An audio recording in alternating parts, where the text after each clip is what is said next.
Namaskar Mitro, we are back with a video. This time we are making it on Bhakti and Sufi movement. So this topic is very important from UPSC point of view, and it is very helpful in prelims. There is always a question from this part, and even you can expect a question in GS1 mains. So we start with this video right now. So Bhakti and Sufi traditions. So first we'll see the sources. So sources of these Bhakti and Sufi traditions can be seen from the works of the saints and the poets of those times. So Bhakti movement is something which also gave rise to literature in terms of regional languages. So that's an important contribution.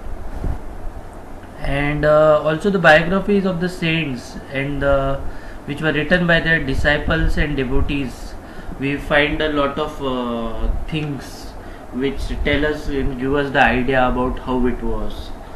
Then what we see is like a Bhakti movement, how it started.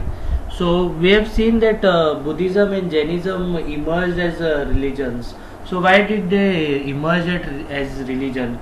Because Hinduism itself was into rituals and many things which were illogical, and as a result of which many people switched their religion towards Buddhism and Jainism. But it was Shankaracharya who revived this religion, and because of the rise of Buddhism and Jainism. So Shankaracharya tried to revive the religion, tried to give it a reasoning, a logical things in reforms in Hinduism. He set up pits. So we have Badrinath, Kanchipuram, and many places where he had set up pits. And what we have seen is that, as I had said, that earlier there was discrimination in Hinduism. So there were rigid caste system, and Shudras and Brahmanas, they all were discriminated. So as a result of which we see rise of Bhakti movement, and this Bhakti movement was irrespective of the caste, religion, and it crossed all the differences. So it only had one vision, that is devotion for the God. And what we see is that nextly we see it like the local deities. So the local deities were further. Now firstly we will see what are the differences between the various traditions of Hinduism. So we have tantric practices, then the Puranic traditions and the Vedic traditions. In tantric practices, what we see is they have ignored the authority of Vedas, whereas Puranic traditions were based on various stories. Now these stories are mythological stories. So according to the local conditions, the local writers have made stories which were associated with various deities, and Vishnu or Shiva were supreme in those stories. And in Vedic tradition, we have the principal deities as the Agni, Indra, and Soma. Tantric practices were widespread in several parts of the country, while Puranic tradition mainly was around singing and chanting of devotional compositions. And Vedic, you must be knowing it. So what we see is that tantric practices, they followed sacrifices or precisely chanted mantras. You know that Om Bhut Saha, like that kind of things. Then in Puranic traditions, on the later part we have Alvars and the Layalas. And in Vedic practices were only for men, and Brahmins, Kshatriyas, and the Vaishyas practiced Vedic tradition. So there was a discrimination in Vedic practice. Now we will move towards the early start of the Bhakti movement in Tamil Nadu, that's South India. So what we see is a Bhakti movement. Historians say that it was into two broad categories, like the Saguna and the Nirguna. So the Sagunas were the one which focused on the worship of specific deities, such as the Shiva, Vishnu, and his avatars, like the incarnations. So Vishnu avatars are there, like Krishna avatar, then Vaman avatar, Hiranyakashipu को जिसने मारा, नरसिंह अवतार. So like that avatars were being worshipped by the Saguna Bhakti sect, and Nirguna Bhakti was where they did not believe in any kind of avatars or idol worship. They were worshipping abstract things, that non-living objects, form of God. So who are the Alvars? The Alvars were basically the one who were immersed in the devotion of Vishnu. So please remember that A stands for V. So Alvars is for Vishnu, and the Nayanars were literally towards the devotees of Shiva. So N stands for S. So A, B and NS. Nayanars for Shiva. And these Nayanars traveled from place to place singing hymns in Tamil in praise of their god. Okay. And during their travels, these Alvars and Nayanars identified certain shrines as abodes of their chosen deities, and large temples were built at these sacred places.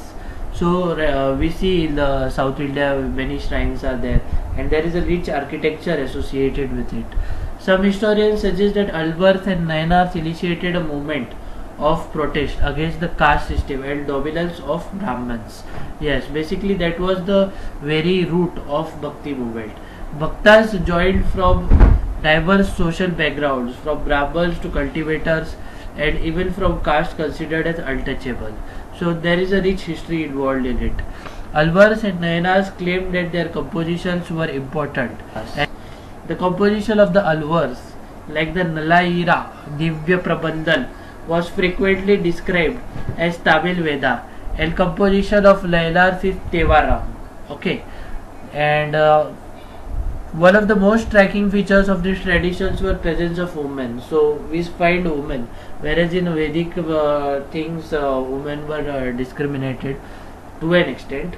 So Andhal, compositions of Andhal, who was a woman, Alvar, widely sung and continue to sing to date. So her compositions are sung even today, and she saw herself as the beloved of the Vishnu. Her verses express her love for the deity. Another woman is Karaikal Ammayyar, who is also deity of Shiva, and she adopted the path of extreme ecstatism in order to attain her goal. So her compositions were preserved within the Nayanar tradition. So we have a woman example of Alvar, who is Andhal, and a woman example of Nayanar, who is Karaikal Ammayyar. Next we'll see how these Alvars and Nayanars had relations with the state. So the Cholas, Pallavas and the Pandyas ruled South India. Yeah, we know it. And Buddhism and Jainism has been prevalent in this region for several centuries. Alvars and Nayanars basically opposed Buddhism and Jainism through their hymns. This hostility was due to the competition between religious traditions for royal patronage. So we see a healthy debate happening here, and the tug of war for royal patronage as we see it. The Chola rulers supported Brahminical and Bhakti traditions, making land grants and constructing temples of Vishnu and Shiva. Let me tell you that the land grants for the Brahmins was started by the Satvana. So that was basically from when Brahmins were given land as gifts. In fact, some of the most magnificent Shiva temples, including those at Chidambaram. Chidambaram is a place, and we have magnificent Shiva temples over there. And Thanjavur was constructed under the of the Chola rulers, and the representations of the Shiva in bronze sculptures. You must visit Thanjavur. It's worth visiting it. Rulers tried to win the support of Alvars and Nayanars. The Chola kings often attempted to claim divine support and proclaim their own power and status by building splendid temples. So it was like जिसका एकदम मस्त temple होगा, ऊंचा होगा, जिसका temple के ध्वज जो सबसे ऊंचा रहेगा, तो वो ग्रेट है और वो ही सबसे एकदम इम्पोर्टेंट आदमी है, ऐसा था. So what we see here is great art which is coming, architecture is coming, metal sculpture is coming. So it was a great history, I must say. These kings also introduced the singing of the Tamil Shaiva hymns into temples under the royal patronage. And what we see is taking the initiative to collect and organize them into a text called as Tevaram. 2 slides before we had seen what is Tevaram. And nextly, Chola ruler Parantaka had consecrated metal images of Bhakti saints. तो ये भाई ने भक्ति cents के metal images बनाए थे. तो कौन कौन थे ये? अप्पर, संबंदर और Sundarar in Shiva temple. Even if you go through in the Thanjavur temple, you will see such sculptures. Okay, now we move towards Veerashaiva tradition in Karnataka. So we have seen the Alvars and Lailars before. Now the Veerashaiva tradition, and this lived tradition in Karnataka was led by a Brahman named Basavalla. So Basaval was a guy who was initially a Jaina and a minister in the court of the Chalukya king. His followers were known as Veerashaivas, or the heroes of Shiva, or the Lingayats, that's the wearers of the Linga. So they were basically worshippers of Shiva. It is manifestation as a Linga. Linga, you know, right? And men usually wear a small Linga in a silver case or a loop stuck over their left shoulder. So left shoulder पे वो एक लिंग पहनते थे छोटा वाला silver case में. And those who were revered include the Jangama or the wandering monks. So Lingayats believed that on death the devotee will be united with Shiva and will not return to this world. Therefore they do not practice cremation. Instead they ceremonially bury their dead. तो वो एक death को भी एक उत्सव की तरह मनाते थे. The Lingayats challenged the idea of caste and pollution attributed to certain groups by Brahmanas. They questioned the theory of rebirth. They won their followers amongst those who was neglected by the Brahmanas. So it was kind of a questioning sect, and the Lingayats encouraged certain practices such as post-puberty marriage. तो एक बार mature हो जाए फिर marriage होती है. And remarriage of the widows was also encouraged. Our understanding of Veerashaiva tradition is derived from Vachanas. तो जो Vachanas जो थे which were composed by this Kannada women and men who joined this movement, तो उससे हमको पता चलता है. तो basically Lingayats was founded by Basaval. Basaval was initially a Jain, and he was in the court of the Chalukyan king, and these Lingayats are the one who wear linga on their left shoulder, and they believe in they did not believe in the theory of rebirth, and they neglected all those traditions, and they encouraged post-puberty marriage and remarriage of widows.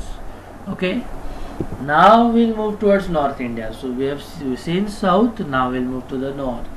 And in North we see prominently Vishnu and Shiva being worshipped, and the historians have not found anything evidence of resemblance of Alvars and Nayanas and Lingayats compositions in the North. So that was northern tradition was different, southern was different to an extent as far as Bhakti movement is concerned, and basically North में late चालू हुआ. तो several Rajput states जब emerge हुए, तो in most of the states Brahmanas occupied positions of importance and performing a range of secular and ritual functions. Okay, so these Brahmanas were having important positions, and they included the Nas, the Jogis and the Siddhas. And these Nas, Jogis and Siddhas challenged the Brahmanical position. So they questioned them. And these Nas, Jogis, Siddhas were from the artisan groups. They included the weavers, then one who had a long distance trade with Central Asia and West Asia. Many of these new religious leaders questioned the authority of Vedas and expressed themselves in languages spoken by ordinary people, which developed over centuries into the world used today. However, these religious leaders were not in a position to win the support of the rulers. तो देखो कैसा था कि Brahmins जो थे वो जो बोलेंगे वही सही ऐसा मानते थे, और संस्कृत भाषा में ही उनका सब होता था. तो जो कॉमन मैन है उनको कुछ समझता नहीं था, and they used to be misused and frightened, but these last yogis and siddhas questioned them, and that's how it started. So a new element in this situation was the coming of the Turks and the establishment of the Delhi Sultanate. So we see how these guys invaded India, and with them came the Islamic movement in India. with them also came the Sufi movement in India, and there was a blend of this Bhakti movement and the Sufi movement, which led to a divine mind madness in that era. Now we see the new strands in the fabric Islamic traditions. So, how arrival of Islam in India? Arab merchants frequently visited India at the Malabar coast, and in a Sevel Balbal, an Arab journal named Muhammad Qasim, he conquered Sindh, which became the part of the Caliph's domain. Later, the Turks and the Afghans established the Delhi Sultanate, we know that, and Mughal Empire was established in the 16th century, and Muslims were basically guided by the then ulemas, and these ulemas were the theologians who were well versed in Islamic laws, Sharia, and the Sharia was a law governing the Muslim community, and it is based on the Quran and the Hadiths. Okay, and Muslims ruled and protected people of all religions, but collected jizya from non-Muslims, and several rulers gave land endowments and granted tax exemptions to Hindu, Jain, Zoroastrian, Christian, and Jewish religious institutions, and also expressed respect to the saints. So, what are the popular practices of Islam in India? The developments that followed the coming of Islam permeated far and wide through the subcontinent. So, there were different social stratas: peasants, artisans, warriors, merchants, to name a few, and all those who adopted Islam accepted the five pillars of faith. So you see, there was a discrimination in the Hindu religion, and some people switched over, some were forced to switch over. That's the part of history. And there are five pillars in Islam. That is, one is God, that's called Allah, and the Prophet, that's the Muhammad, is the messenger, and offering prayers 5 times a day, giving alms, fasting during the month of Ramzan, and performing the pilgrimage to Mecca. Okay. However, these universal features were often overlaid with diversities. तो local custom से को साथ में ये कर दिया था. And for example, like Khojas, a branch of the Shia sect, composed devotional poems in Punjabi, Multani, and Sindhi, Kachhi, Hindi, and Gujarati, and sung them in special ragas during daily prayer meetings. So there was a kind of a blend to an extent. And the Arab Muslim leaders settled in the Malabar coast and adopted the local language, that's Malayalam.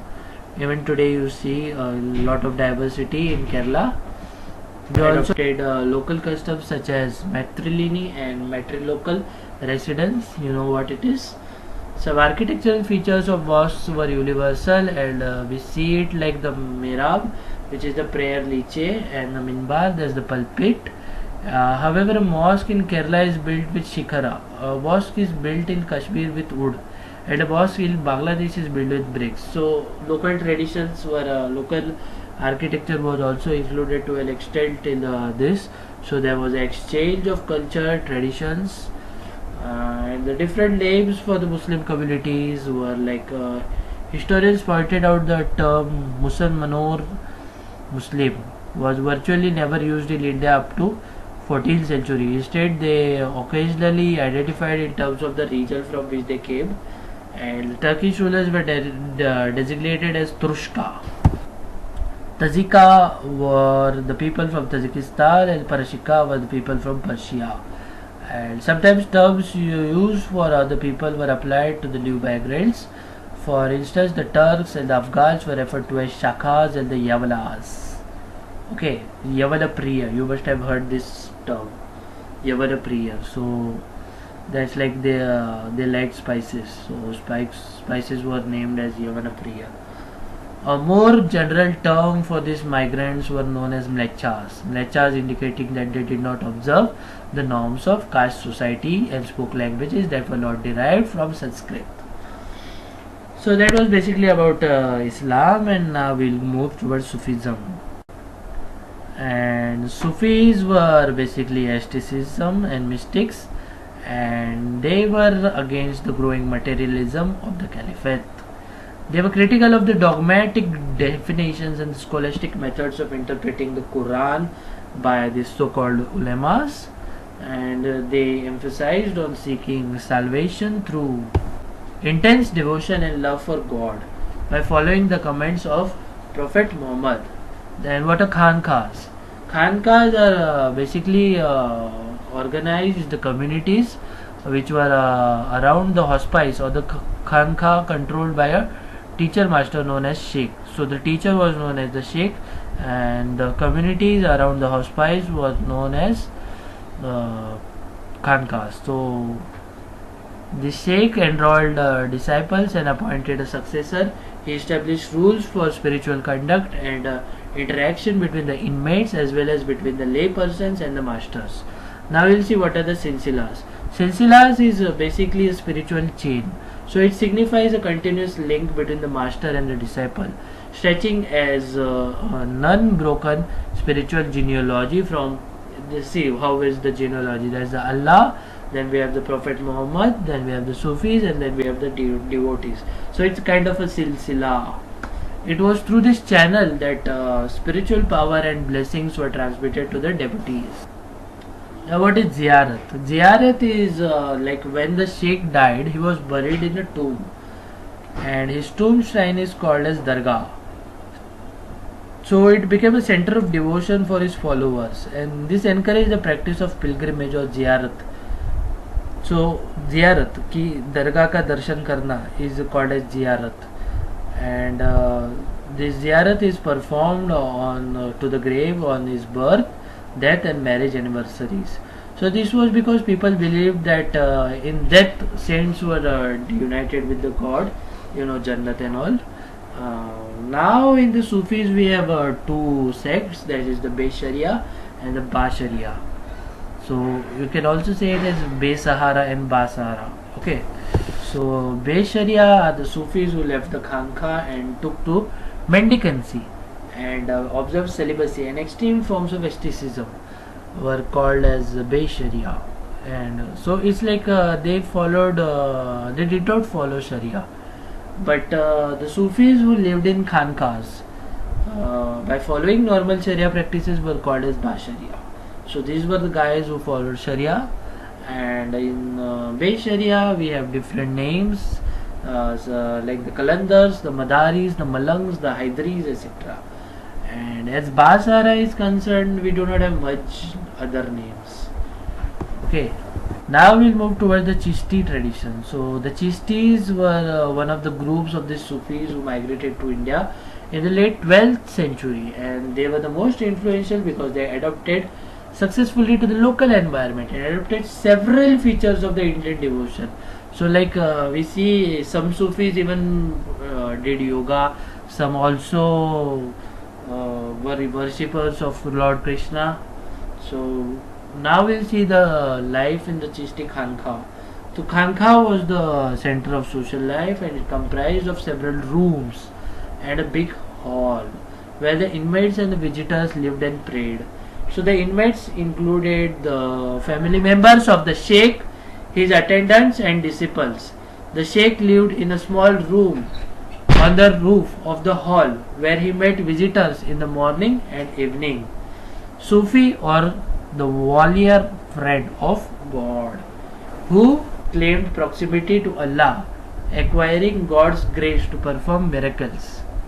Now what we see is there was an open kitchen where langar was performed, and this was kind of a charity. So from morning till night, people from all walks of life, say the soldiers, the slaves, the singers, the merchants, the poets, travelers, rich and the poor, the Hindu yogis and the Qalandars, came seeking discipleship and amulets for healing. Amulets मतलब वो पुड़ी बांध के देते कुछ और भस्म वगैरह ऐसा. Nextly, the practices that were adopted included bowing before the sheikh, offering water to the visitors, shaving the heads of the initiates, and yogic exercise represented attempts to assimilate the local tradition. Here we go. Sheikh Nizamuddin appointed several spiritual successors and deputed them to set up hospices in various parts of the subcontinent. So that was kind of to spread love, religion, kind of thing. As a result, the teachings, practices, and of the Chistis as well as the fame of the Sheikh were spread rapidly. Now the ziyarat. We have seen what ziyarat is. It's a pilgrimage around the dargah or the tombs of the Sufi saints, and it's prevalent all over the Muslim world, and it's an occasion for seeking the Sufi spiritual grace. And more than 7 centuries, people of various castes, creeds, classes, and social backgrounds have expressed their devotions at dargahs. So that's famous Ajmer Dargah, you must be knowing. And there were basically 5 great Chishti saints, and among these the most revered shrine is that of Khwaja Muinuddin Chishti, popularly known as the Garib Nawaz or the comforter of the poor. But the earliest construction to the house, the tomb, was funded in the late 15th century by Sultan Ghiyazuddin Khilji of Malwa. The shrine was located in the trade route linking Delhi and Gujarat. It attracted a lot of travelers. The earliest textual reference to Khwaja Muinuddin's Dargah is in the 14th century, and it's evidently popular because of the austerity and pity of its sheikh, the greatness of his spiritual successors, and the patronage of the royal visitors. So Muhammad bin Tughlaq MBT was the first sultan to visit the shrine of Khwaja Muinuddin Chishti. Even Akbar visited the tomb, and almost 14 times he visited, and say 2 or 3 times a year to seek the blessings. And ऐसे कहा जाता है कि वो दरगाह का ही blessing था, तभी उसको बेटा हुआ, नहीं तो उसको there was no birth of in spite of having so many wives. Basically it was all a sabotage thing, part of history. So Akbar you made huge offerings to this dargah, and he also constructed a mosque within the compound of the dargah. Now we'll see what are qawwalis. Qawwalis are also part of this ziyarat, and it's a part of music and dance which includes mystical chants performed by specially trained musicals or qawwals to evoke divine ecstasy. Okay. And the Sufis remember God either by reciting the divine names or evoking his presence to the Sama. So Sama is an audition or a performance of mystical music called Qawwali. So you have heard that song Ye Sama, kind of. Amir Khusro, the great poet, musician, and the disciple of Sheikh Nizamuddin Aulia, gave a unique form to Chishti Sama by introducing the Qawwal. Abhi Qawwal kya hai? It's a hymn sung at the opening or closing of Qawwali. So that's the contribution of Amir Khusro, and we know that Amir Khusro has done many great things, like he was the inventor of sitar, he made Urdu language, and he was called as Parrot of India, and he had seen many emperors and been in the court of them. Okay, and as we see that Sufi poetries were in different languages like the Persian, Hindavi, and sometimes using words from all these languages. These qawwals who sung these qawwalis at the shrine of Sheikh Nizamuddin Aulia always start their recital with the qawwal. This guy Amir Khusro made that qawwal. So today qawwali is performed in shrines all over the subcontinent. Okay, now we'll move towards the language and communications in Chishti tradition. In Delhi, those associated with the Chishti Silsila converse in Hindavi and the language of the people, and other Sufis such as Baba Farid composed verses in local language. In fact, in Guru Granth Sahib you will find works of Baba Farid also. Yet others composed long poems or masnavis to express ideas of the divine love, using human love as a symbol. For example, the Prem Akhyan, the love story Padmavat, composed by Malik Muhammad Jiyasi, revolved around the romance of Padmini and Ratan Sen, the king of Chittor. A different genre of Sufi poetry was composed in and around the town of Bijapur, Karnataka.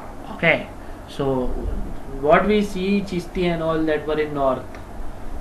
But in Karnataka also the Chistis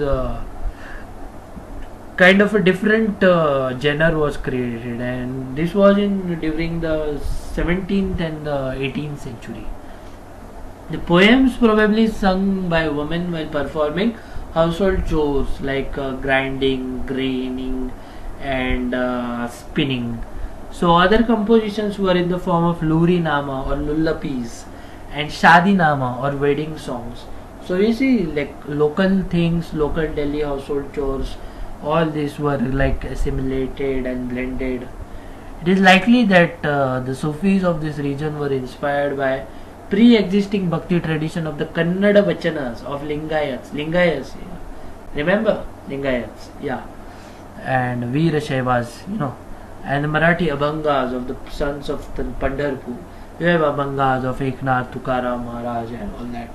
It is through this medium that the Islam gradually gained a place in the villages of the Deccan region. So now we'll see how the Sufis had their relations with the state. The Sufis accepted grants and donations from the political elites. The sultans in turn set up charitable trusts as endowments for auspices and granted tax-free. And Chishtis accepted donations in cash in kind. Rather than accumulating these donations, they preferred to use it for food, clothes, living quarters, and ritual necessities. So that was the thing, and all these enhanced the moral authority of the sheikhs, which in turn attracted people from all walks of life. So they did not accumulated wealth, and they used it for the people welfare. Further, their pity and scholarship and the people's belief in their miraculous powers made Sufis popular among the masses, whose support kings wished to secure. So there was a link. People revered Sufi. So the political kings revered Sufis, and hence the people gave their authority to the king. That's the link which we see even today. Modi visiting various mutts, ashrams. Kings did not simply need to demonstrate their association with Sufis, they also required legitimation from them. When the Turks set up the Delhi Sultanate, they anticipated opposition from the ulemas for not imposing Sharia as a state law. The sultans then sought out the Sufis, who derived their authority directly from God and did not depend on the jurists to interpret the Sharia. Besides, it was believed that the awliya could intercede with God in order to improve the material and the spiritual conditions of the ordinary human beings. That is why kings often wanted their tombs to be in the vicinity of Sufi shrines and auspices. तो औलिया का direct connection God से है, तो king का भी direct connection God से होना चाहिए. तो that was a kind of philosophy thinking behind it. However, there were instances of conflicts between the sultans and Sufis. Yeah, friction तो होना है. To assert their authorities, both expected that certain rituals be performed, such as prostration. If you don't know what is prostration, Google it. And of the Kiswit. Occasionally, the Sufi sect was addressed with high-sounding titles like Sultan ul Mashayikh.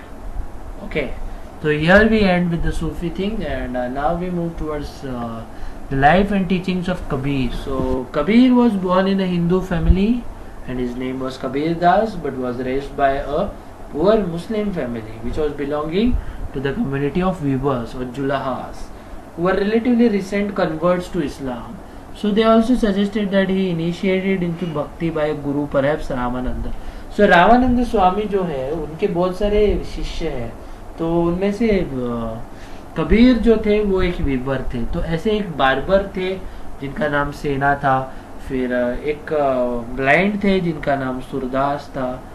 So then there was a pipa also there. Then there was a butcher. So there are some 6 to 7 great saints who were disciples of this Sant Kabir, Ramananda, and they were from different occupations. Just go through it. Kabir was one of the most outstanding example of a poet saint judged in North India. So His verses are even today shared on Facebook, WhatsApp, and various motivational things. And Kabir Bijak is preserved by the Kabir Panth in Varanasi and in Uttar Pradesh. So, style of Kabir writing by his disciples is called as Bijak, and Kabir Granthawali is associated with Dadu Panth in Rajasthan, and many of his compositions are found in Adi Granth Sahib. So Kabir's poems had survived in several languages and dialects, and he was one of the Nirguna poet. So earlier we have seen two differences, that there's a Nirguna and the Saguna. So he was a Nirguna poet, and others known as Ulat Bansi. So upside down sayings, Ulat Bansi, upside down poems. तो जो बोलते थे उसमें ऐसा ये था कि भले उल्टा बोले, लेकिन मैसेज जबरदस्त होता था. And they were written in form of which everyday meanings are inverted. So ulat bansi, that's one thing you have to remember. Kabir's mystical experiences are many to describe the ultimate reality, and this includes Islam. He described the ultimate reality as Allah, Khuda, Hazrat, and Peer. He also used terms drawn from Vedantic traditions: Alak, the unseen; Nirakar, the formless; Brahmana, Atman, etc. Other terms with mystical connotations such as Shabd, sound, or Shunya, emptiness, were drawn from yogic traditions. Though this guy is a really secular sant of India, and diverse and sometimes conflicting ideas are expressed in his poems, and some poems drawn on Islamic ideas and use monotheism and iconoclasm to attack Hindu polytheism and idol worship. Others use the Sufi concept of love to express the Hindu practice of Nam Simran. So, on one side, with the help of Islam philosophy, he attacked polytheism, and on the other name, he also liked the Hindu practice of Nam Simran. Scholars have tried to analyze the language, style, and content to establish which verses could be Kabir's. What this rich corpus of verses also signifies is that Kabir was and is to the present a source of inspiration for those who question entrenched religion and social institutions, ideas, and practices in their search for the divine. However, the verses attributed to Kabir use the words Guru and Sadguru but do not mention the name of any specific preceptor. So, it's basically Ramananda. Don't go in deep. It's Ramananda who was his Guru. And now we'll move towards Baba Guru Nanak Ji. And Guru Nanak Ji had been born in Nankana Sahib, which is right now in Pakistan. And he was an accountant, and he studied Persian. He was married at a young age, but he spent most of his time among the Sufis and the Bhakti saints, and he traveled widely. The message he gave was in the form of hymns and teachings, and he advocated a form of Nirguna Bhakti, again Nirguna Bhakti. So he rejected sacrifices, ritual baths, image worship, austerities, and the scriptures of both Hindus and Muslims. So for him it was absolute, or the Rab, and it was formless, and it had no gender. He proposed a simple way to connect to the divine. It's by repeating the divine's name, Shabd, in Punjabi. And he sung compositions in various ragas, while his attendant Mardana played the Rabab. So Rabab is a musical instrument, and that was played by Mardana. And Guru Nanak Ji organized his followers in a community, and he set up rules for congregational worship involving the collective recitation. He appointed one of his disciples, Angad, to succeed him, and this practice is being followed for 200 years. So we see there were 10 Sikh Gurus, and later on Guru Granth Sahib was declared as a Guru. And it appears that Nanak Ji did not wish to establish a new religion, but after his death his followers consolidated certain practices and distinguished themselves from both Hindus and Muslims. So it's Guru Arjan, the fifth Guru, who compiled Nanak Ji's hymns along with those of his 4 successors, and other religious poets like Baba Farid, Ravidas, Kabir, Sant Namdev in Adi Granth Sahib, and these hymns were called as Gurbani, and this was composed in various languages. In the late 17th century, the 10th Guru, Gobind Singh, he included the positions of 9th Guru, Guru Tej Bahadur, and the scripture was known as Guru Granth Sahib. So Guru Gobind Singh laid the foundation of Khalsa. So 5 symbols of the Khalsa Panth were uncut hair, a dagar, a dagger, a pair of shorts, a comb, and a steel bangle. So under him the community got consolidated and it became a socio-religious and a military force. So this was basically the idea of Sikhism as we see. And now we'll move towards Mirabai. Mirabai is the best known woman poet, and she is known for her bhajans, and her bhajans have been transmitted orally for centuries, and according to the traditions she was a Rajput princess from Marwar who was married against her wishes to a prince of Mewar. She defied her husbands and did not submit to the traditional role of wife and mother, instead recognizing Krishna as her lover. Her in-laws tried to poison her, but she escaped from the palace to live as a wandering singer, composing songs that were characterized by intense expressions of emotions. According to some traditions, her student was Raidas, a leather worker, and this would include her defiance of the norms of the caste society. After rejecting the comforts of her husband's palace, she is supposed to have donned white robes, तो white sari में जो widow पहनती है, और saffron robe of a renounced, वैसा वो पहना करती थी. And Mirabai did not attract a sect or a group of followers. She has been recognized as a source of inspiration for centuries. Her songs continue to be sung by women and men, especially those who are poor and considered low caste in the Gujarat and Rajasthan area. So that was all about this, and now we'll see some terms associated with the Sufi tradition. So you know Khankas, what were they? The hospice. Then we have the Malfuzat or conversations of the Sufi saints, and Maktubat or written collections of letters. So these letters were written by the Sufi masters, and which were addressed to their disciples. Then the Tazkiras or the biographical accounts of the saints.